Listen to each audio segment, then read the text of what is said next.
Leo something. Yeah. We just found this out. Kind of pretty upset about it. They've been together for about 137 years. Right when the palace was being built, actually. Yeah, around the time of the overthrow.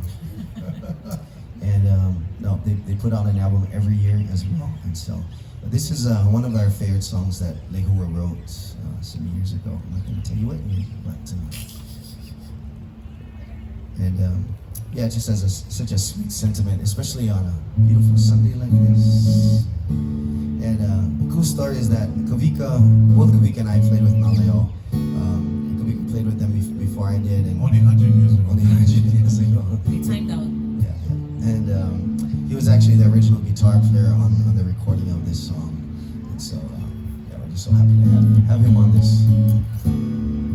One of our favorite songs called When I Think of You. Send us out to many. And now Leo's opening for Manhattans and Stylists. Yes, we are. No, the Stylistics opening for you. That's right. They're closing for us. Start putting away the tables and chairs when they come up.